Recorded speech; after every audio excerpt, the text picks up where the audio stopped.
Welcome to the Secrets to Mindful Health, where we explore the hidden truths of wellness in all its forms. From physical and mental health to spirituality, join me, your host, Beth Warren, at Nourished by Beth on Instagram and TikTok, registered dietitian for over a decade, and single mom of 6, as I share my personal journey overcoming challenges towards self-love and wellness. Together with my guests, we will inspire and motivate you to prioritize your well-being and create a life of balance and fulfillment. Let's embark on a transformative journey towards a healthier, happier you. I'm glad you're here. In this insightful episode, we sit down with Dr. Bakker, a primary care physician in Brooklyn, New York, dedicated to helping patients prevent and manage chronic diseases related to lifestyle and aging. She discusses her holistic approach, which integrates targeted lifestyle interventions such as personalized nutrition, physical activity, sleep optimization, and emotional well being with conventional evidence based medicine. She's deeply committed to helping her patients both prevent and manage chronic diseases of lifestyle and aging, such as cardiovascular, cardiometabolic, musculoskeletal, and neurodegenerative conditions. By combining rigorous medical expertise with attention to the whole person, Dr. Bakker empowers patients to take charge of both their lifespan and health span. Welcome. Thank you. Thank you so much. It's been a pleasure here. Thank you for everything. And I love the introduction as well. I This is love the exactly, introduction. I loved it because this is exactly what my practice, I'm all about. And we'll take it from here. We'll talk more about this today. Yeah, I'm excited because I'm a dietitian by practice, and then I Yes. developed an entire wellness platform because I recognized, and I speak about this with other practitioners, that, you come out of medical school or being a dietitian, and I'm just telling people what to eat. And I'm like, why are people doing it? Or what are these symptoms popping up? Or wait a second, all these little things over my 15 years that I'm like, wait, there's a lot more to this. So There's more to it. Yeah. when I see a doctor, like an MD, recognize that and get really excited, Yes. Yes. because you have Yes. so many tools at your disposal and knowledge. Yes. And Yes. your entire bio excited me because Yes. you seem to lead with a holistic approach, or at least look at it. And of course, we're going to also talk about later sleep, Of because I course. don't have Yeah. enough Yeah. people on here talking about sleep. But Yeah. Sure. I'd love to understand that better, of what got you into this more holistic approach through medical. Like, what did you see that was your aha moment of, Yeah. wow? Yeah. So, um, I don't think there was any one aha moment. I think, like everybody, it was a series of events. Honestly, right from my upbringing, it was Mm, a series of events, exposures, realizations. So I grew up in a household where there was always a focus on vegetables. My dad has a kitchen garden. I'm originally from Pakistan, so he used to grow broccoli and parsley at a time when they were not available in the mainstream market. So I grew, even though it's not like we're plant-based or vegan or anything like that, we're an omnivorous household, but I grew with the love of vegetables instilled in me on every dining table. So that was mm. that. But it was truly something that I saw when it was really when I moved to the US for my residency. That's really when my impressions began to just culminate, because I used to see all these people in my residency, in my training, so severely sick. And I understand that in an hospital environment, I get it. You don't have the opportunity, the time. It's not the time to talk about diet, exercise, sleep, and everything. It is the time to do all the things we do in a hospital setting. But I just felt that this whole piece was entirely missing. Like, even in my primary care exposure, now because of COVID, my primary care exposure was not as much as it would have been otherwise, because I spent my last year inpatient as well. But the I just realized that, there's, like, we eat every single day, we're moving every single day, there's so many things, there has to be a missing piece. And am I the only one who thinks we should be talking about these things? Because we're completely eliminating this from the conversation. So I started doing little things, like, when we would have, like, residency potlucks, etc., I would bring, like, um, raw veggies. Literally, I would bring a Right, board of, salad. like, let's do baby carrots with hummus. And I'm not going to bring in bagels, I'm not going to bring in cupcakes. I used to be Hmm. the only one with, like, cauliflower and all those things. So um And with time, my impression has also matured myself, Hmm. because I've come to realize that diet is very important, exercise is very important, sleep is very important, mental and emotional health is very important. If we can tweak just a little bit of these things, we can see profound changes, and we can actually save so many people from starting unnecessary medications and being on things that they don't necessarily need to be, or get procedures done that they can evade. But at the same time, as my perspective has matured, I've also come to realize that all of these things have a limitation as well. I am a medical doctor who believes in evidence based medicine. There's evidence that lifestyle modification can improve things so much, but then there's evidence that there is a time and place for medications, procedures, for the interventions we do, and all the things that are taught to us in our training. So um, so i i think my perspective now is that I bring the best of those two worlds, where I see the value here, I also see the value here. So I am able to guide my patients about, this is a time for you to double down on your diet and your exercise. But hey, this is a time when exercise and diet may not be enough. And even though we're going to do that, we are also going to talk about medications.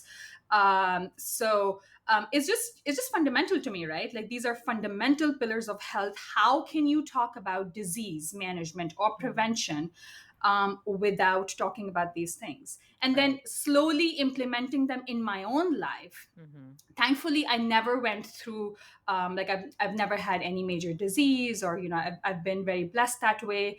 I've never had any problems with weight or anything like that, so it's not like I struggled with anything, and I don't have a sobbing story of how I came out um, from that. But it's like, what I'm saying is, I still went through rigorous training in my residency. I still went through extremely tough attending years as a hospitalist.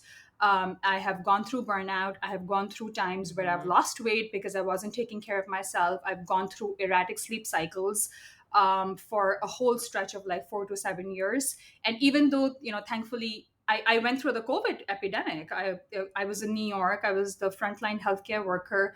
I went through all, so I have gone through a series of very stressful events.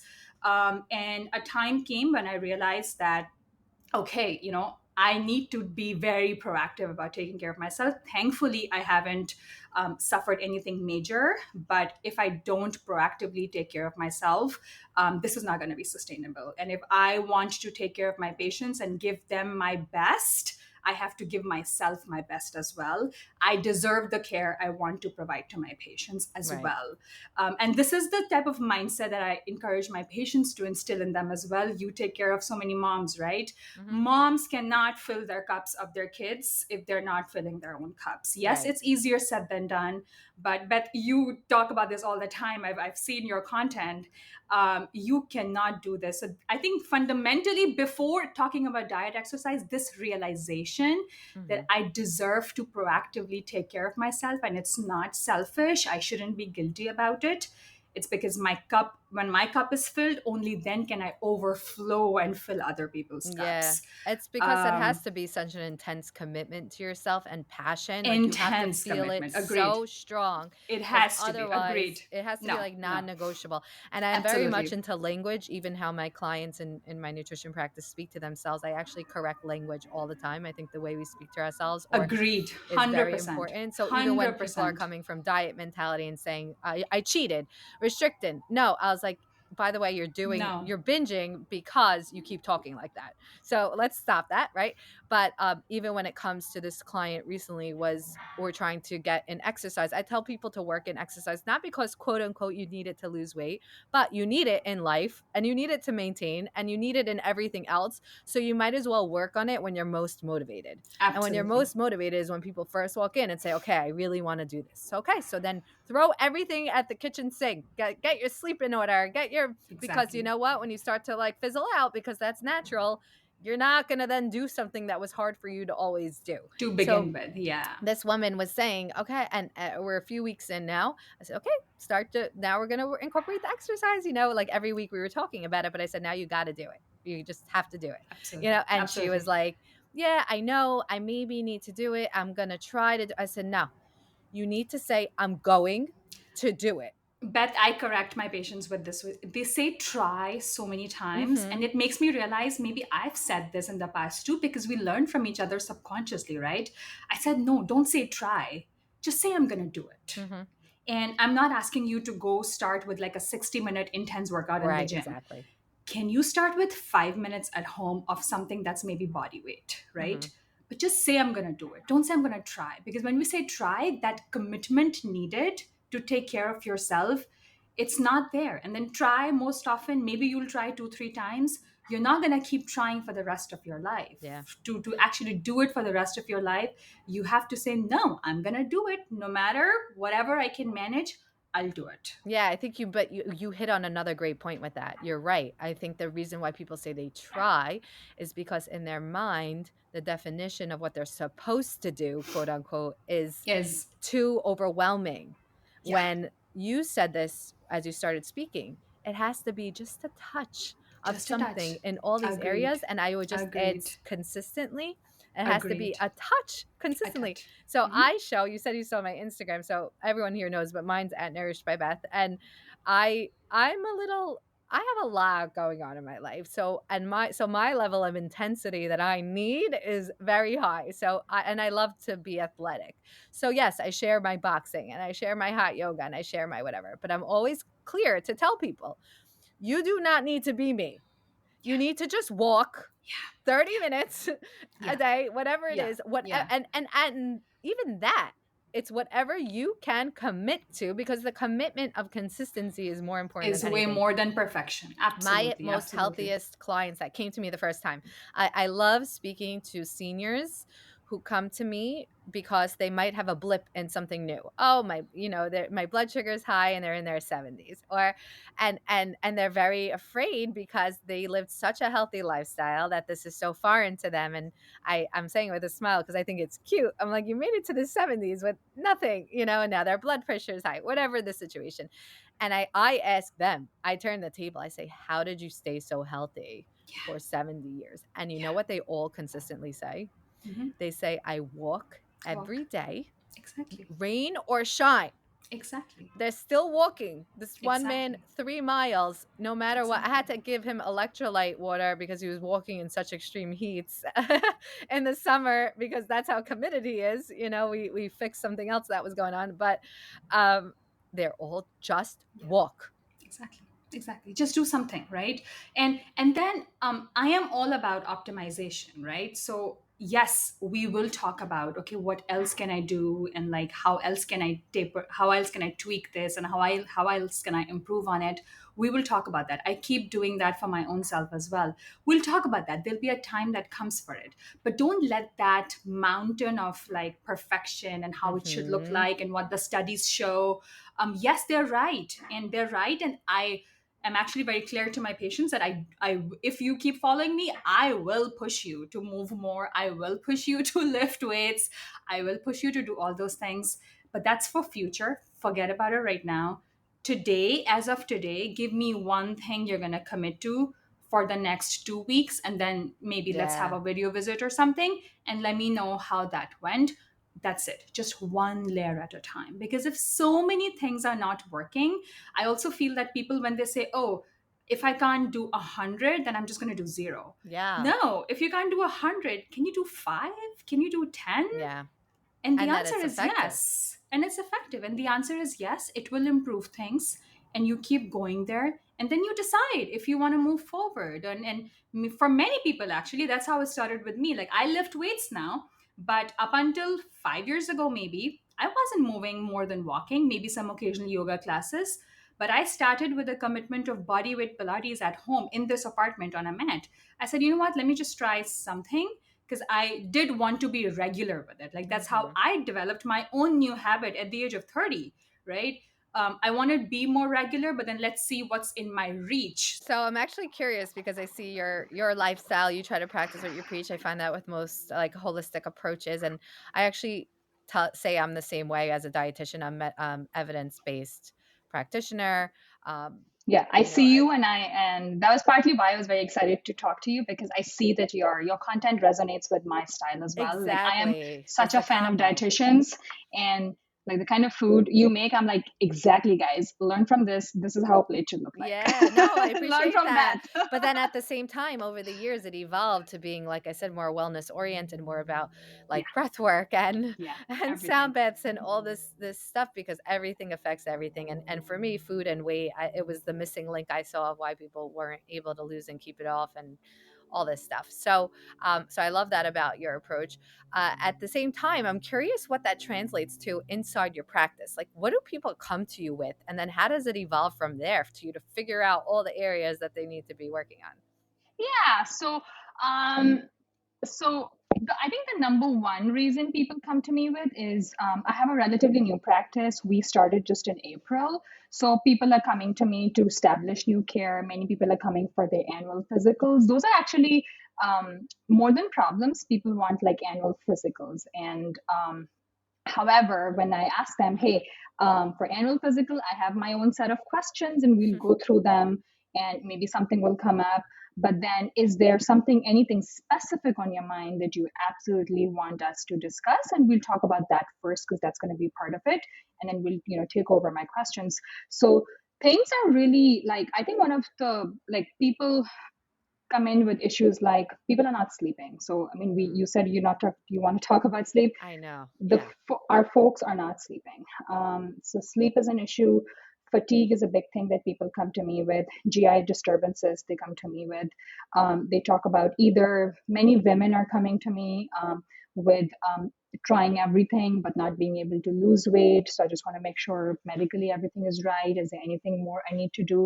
Of course, I do weight management. So people are coming to me with potential discussions around GLP-1 medications if they are eligible for that. Then people are coming to me with high blood pressure, diabetes, cancer screenings, family history of maybe Alzheimer's dementia at a young age, and Oh, someone wow. just wants to be proactive about that. Or family history, or someone's coming in with, hey, I'm on a plant-based diet, and can you please just make sure that my B12 is normal and all those things. People are coming in with symptoms of diabetes. So it's a whole range of metabolic disorders, cardiovascular disorders. I manage heart disease. I manage patients who've had strokes in the past. I manage diabetes. I manage high blood pressure. High cholesterol is a big thing. With background of cardiovascular disease, I manage weight. I manage things like fatigue. Fatigue is like such a broad thing. Yeah. I manage insomnia. So then I how does that translate into like your protocols? Like, where do you go from there? Yeah. So for the first visit is about getting to know them, and then distilling it down into one or two things that we can potentially do to improve things further. So I get to know them thoroughly, and thoroughly, it's like a I wish I had more time, but this is just what the current system allows me. But within the 30-35 minutes that I get with them, I ask them about their medical history, their surgical history, their entire family history. And I dig deep in family history as well. Like, what was the age of diagnosis? When did that person die? What medications are you on? And when you ask about medications, people don't often talk about supplements. Okay, what over-the-counter supplements are you taking? Now tell me about your diet. Tell me about your exercise levels. Tell me about your sleep. I ask them about that. Tell me about your bowel habits. Tell me about how your Right. stool looks like. That's a reflection of your health. I need to know. Tell me about your alcohol intake. Do you smoke or consume any recreational drugs, any tobacco, any marijuana, anything else?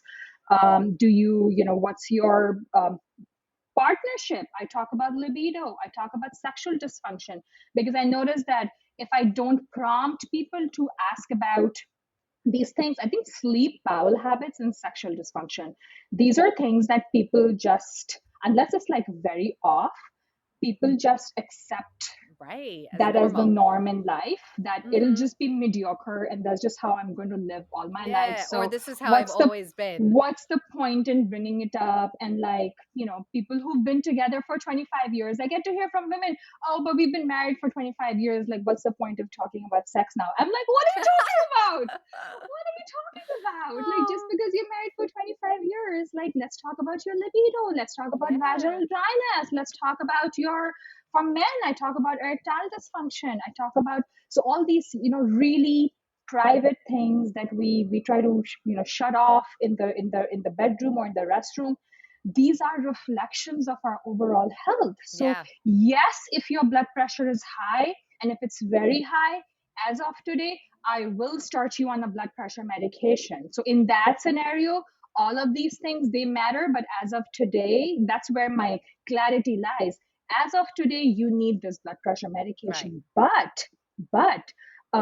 let's talk about everything else, because maybe, just maybe, it's possible that I'm able to help you with all these things over the next 6 months, 1 year, 2 years, and maybe we can get you off of this blood pressure medication. And let's aim for that and see if this is something that lifestyle cannot fix. No problem. There's no problem in being on these extremely effective, extremely safe medications.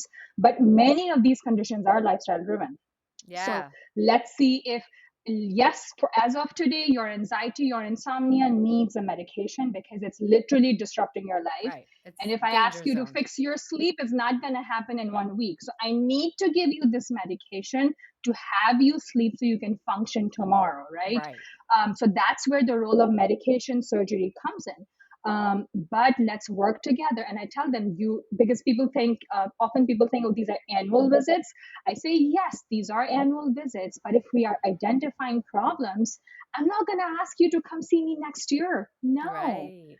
come see I me was actually going to again. ask that, so there's probably follow-ups with Of you. course, yeah, because like if I'm identifying 10 problems to fix, I'm not gonna say, hey, cool, let's meet next year and then we'll talk about how all those 10 problems are. No, Right. let's work together over the next 1 year so that your Wow. next physical is better, and layer by layer, one step at a time. Maybe today we won't touch diet, then let's just fix your sleep, because when I get to know them from head to toe, then I'm like, okay, you know what? Yes, your diet needs to be better, but your sleep is the biggest issue right now. We have to help you fix this. So let's dig into your sleep. When do you go to bed? How much time does it take for you to go to sleep? When do you get up? When's your caffeine? What's your Yeah. alcohol? What's your exercise level? And how's your sleep history? Because we have to figure that out. So it's very personalized. This is what I call, like, this is what my holistic personalized care is. It's obviously very personalized. Every room will have a different way of conducting this, because and that this is where my presence, my listening skills matter, my empathy matters, because I get to have them open up in front of me about the deepest, darkest secrets, which I'm so Right. honored that they Mm-hmm. find that space to be able to talk about those things. And then we list, okay, these are the problems. This is the ones that we're going to immediately address. But then these are the underlying potential root issues that we have to fix one by one. We're not going to fix everything in one visit, not even 2 or 3 visits. These things have been happening for years. Yeah. So, same with weight. If you are coming in with difficulty losing weight, you cannot, if you've gained weight over the last 5 years, 10 years, you can give up if 2 months of doing this is not moving the scale. Yeah. You cannot give up. And it's the same Um, with what you're saying, and that's what I wanted to get back to the sleep. Like, I can't help you with weight unless we're helping your sleep. exactly. It's Exactly. and that's what I wanted to Exactly. understand from a research perspective, and why you believe sleep is so important. Oh my goodness. So, historically, we have always believed that sleep duration is what matters. And that's what, and to be honest, that was me as well. I'm a physician. Historically, even I was under the impression that, oh, if we were supposed to sleep a certain number of hours, most people need like 7 to 9 hours or so. And when I ask my patients about their sleep, that's typically their answer. Oh, I think I get 6 hours, 7 hours, 8 hours. Now we know that duration is not enough. Mm. It's your sleep regularity that may be even more important, if I have to say, because it does not matter how many hours you're sleeping if you don't have a consistent sleep wake cycle every single day.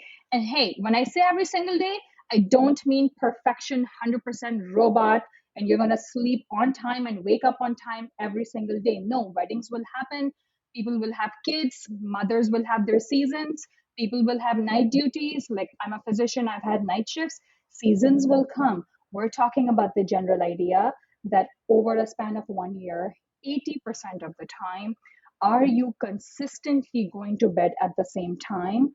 Are you consistently waking up at the same time? And Right. also, when it comes to going to bed and waking up, We know that because of our circadian rhythm, our body's functions, our physiology, our hormones, our systems inside are very finely tuned with the light and dark cycle. People are sleeping too late. That's Yeah. another thing. People are sleeping too late. Anyone who is up between roughly 10 p.m. to 4 a.m., this is where the danger zone is identified. 10 10 p.m. p.m. everyone. 10 p.m. to 4 a.m. If you are up during this duration for the majority of your life, right? It has a consistent correlation with development of cardiovascular disease. We're talking heart attacks, strokes, heart failure. There is a connection with cancer. There's a connection with metabolic dysfunction. This is where sugar regulation, people are worried about glucose spikes. Guess what spikes your glucose up? If you're not sleeping appropriately. So Right. it doesn't matter. What I'm also trying to put out is it doesn't matter if, oh, I'm still able to sleep 7 hours every day. No, it has to be a At consistent night. sleep wake time as well. Yeah. Also, how long does it take for you to fall asleep? People should be able to sleep within 15, maybe max 30 minutes of being in bed, preparing for sleep. And taking, and I often, there's a whole concept of like revenge procrastination in the evening, right? Where nothing went my way the whole day. So I'm going to use this time to at least be myself. I've heard this from my So patients, many people right? say That that. Yeah. especially like dads and moms, hey, that's Yeah. This my is my time after the time. kids go to Yeah. bed. I said, I understand. I get it. I'm not saying there's, I'm not saying this is not justified. What I'm saying is your sleep is also your time. It's not Yeah. for Sleep anybody is else. self-care. Think of sleep as self-care, exactly. And maybe put your, try to see if the kids go to bed and you have, let's say, an hour and a half for yourself.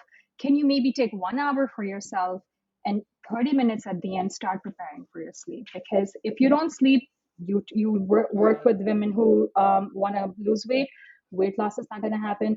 Things that all the hard work in the gym, the recovery happens when you're sleeping. So Right. if you're not given that, if you're not giving that gift to your body, which your body needs, it's not going to move. It has a direct correlation with people's moods. It has a direct correlation with depression, anxiety, even metabolic disorders I've mentioned. So sleep, I feel, is a very under. We still talk about diet and exercise. Underestimated. I know. I say It's that all the very time. under acknowledged, very underestimated pillar of health, where sleep is your immunity. People ask Yeah. about, hey, to boost my immunity, vitamin C supplements. I'm like, we can talk about vitamin C supplements. Right. Talk to me about your sleep first, because Right. vitamin C is a supplement, right? Supplement Yeah. means it has to be supplemented Yeah. on top of the main pillars that we have to work on fixing first. We can talk about eating oranges and strawberries and vitamin C pills or whatever, but for immunity building, what's your sleep pattern like? So Yeah. I really dig into those things. I always um address the sleep with people and I say it starts in your sleep, and some people aren't ready to hear it, or some people, like yeah, we're saying, underestimate the importance of it. So like, okay, I say, okay, we're gonna have to get there though. And some people who are yeah, more extreme, I literally tell them it's not gonna work. Like if they it's not gonna literally work. have I agree. insomnia and are Yeah, not sleeping. 100%. 100%. And yeah. And this is So what where can they do and to help? What can they do to help themselves with the sleep? so first is the basic sleep hygiene stuff, right? Those are the basic things, and then there are some more advanced ways of taking care of this, for which I'm not a specialist, but then I refer them to the right specialists. Mm-hmm. So the basic sleep hygiene things are essentially, I tell my patients, we have this alarm to get up. How about mentally or maybe even physically? How about we put an alarm to go to bed? That Mm-hmm. in our mind, we have this shift that this is now time for me to sleep. And if Right. you are planning to go to bed at 10, 10:30, you can't just shut the phone and shut the laptop and just go to bed. You do have to prepare for it a little bit. The body needs some time to calm down, relax, get into the zone of the idea that it's time to go to bed. So preparing for sleep in advance, I think, is a big thing. Shut your phone. Let's say if you're planning to go to bed at 10, then 9:30, 9:15, the process has to start. Start Mm. dimming the lights, start shutting your phone, start shutting your screens, uh, soft music, soft fragrance, anything that relaxes you, whatever you figure out, whatever way. Some people like to meditate. Some people like to take a bath. Some people like to get into some cozy clothing. Some people like to raise their legs on the bedboard to relax themselves. Mm. Whatever rocks your boat. I don't know, cuddle with your partner. Like that's your Yeah. time to cuddle with your kids or whatever. Prepare for the idea that we're done with whatever we needed to do at home during the day, sorry. And there is more to do. Like that's what moms are always worried about, right? There's so many things to do. Right. Yes, there are things to do, and but then that those things to do are not going to end. Those are Right. It's endless. never ends. So we have to make the choice of drawing that line where, okay, that's it. I know I have a lot to do. It'll be taken care of tomorrow. Have I at least taken care of the most important things? If that's done, then that's it. Oof, let's draw a line. Let's prepare for sleep because this is something that's just fundamental. So, I love that. preparation of sleep, calming music, whatever helps you relax, you figure that out. For most people, these things work. Then potentially, for some people, if they have the issue is often a racing mind, because they are anxious throughout the day for, or maybe a very stressful work day for whatever reason. They're oftentimes the words that I hear are, my mind doesn't shut down, so my mind's like always up. And don't get me wrong, I've had those days as well, and I've had those moments too. So I know what racing mind means, and I have had days when I was not able to sleep when I wanted to sleep exactly. So that's a very human thing. But for that, I encourage people to be more mindful of how things are going throughout the day as well, because your sleep is a reflection of what's happening throughout the day. Are you carrying the emotional load of what happened on the subway or what happened on the road or what happened with this kid? Or if I'm a physician, my emotional load is moving from patient to patient, room to room, one sad story after another that's piercing my heart. When I used to work in the hospital, right, that's the emotional load I carried from door to door, patient to patient. That's the load I brought home, and then that's the load I took to my bed. So then that load has to be worked through. It, I don't think we can just solve this by one 10-minute meditation in the morning and one 10-minute Right. meditation in Right. the evening.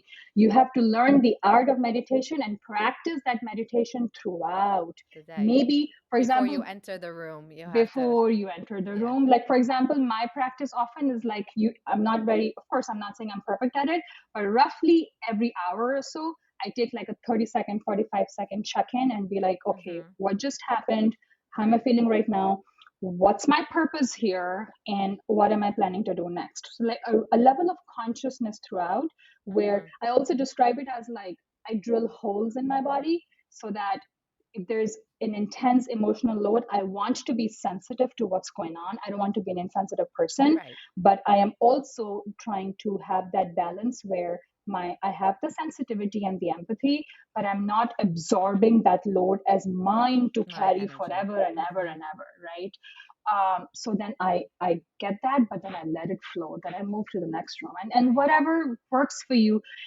Then we have cognitive behavioral therapy or maybe general therapy. There's so many options to help people, but that if people are struggling with depression, anxiety, then of course therapy is where general sleep can be managed through that. But then we have specifically for these types of cases, we have what is called cognitive behavioral therapy for insomnia. It's called CBTI. The issue is it may not be as accessible. It's also often not covered by insurance. So those things are definitely limiting factors. But we have evidence that CBTI right now is gold standard for most forms of insomnia. Unless we're talking about medical causes. That's where I refer my patients to a medical sleep specialist, because if I'm anticipating there's a sleep disorder or circadian disorder, sleep apnea, or and sleep apnea doesn't even have to be somebody who's obese. People who are regular normal weight can also have underlying sleep apnea. Maybe their partner noticed something if they're getting up with more, like it's a whole way of for me to figure out if I feel this is more psychological, is this more medical. Does this person need to see a medical sleep specialist? Does this person need a sleep study? Does this person need this? Does this person need that? So it's a whole way of um, for me to figure out, really reveal every layer of the onion to figure out how we can get you to sleep. Yeah, And because then, it seems like yes, there's all different reasons why people can't sleep, and some are yeah, medically inclined, exactly. some are I emotional, some also are. think alcohol is a big thing, and that's Yeah. another extremely under acknowledged, like because it's such a big part of culture. it's very easy for us to accept that the number of drinks we're having over a week, for example, is like fine because it's social and it's normal. And I understand it's fun. It's not even fun. It's like for many people, it's part of their culture. Many people drink with their families every day, for example. I get all of that part, but we also have ample data now to show how even one drink, two drinks, three drinks impact our sleep. They impact our heart rate variability. People are not able to complete their entire duration of sleep and they wake up in the middle of the night, for example. That's often also because and the thing is, when you drink, you feel like it's helping your sleep. A lot of my patients drink wine because it helps them sleep, or so they think. It's actually making it worse because then they get up at 2 a.m. and 3 a.m. So I ask about alcohol for that reason. Okay, how many drinks are we talking? Exactly what are we talking?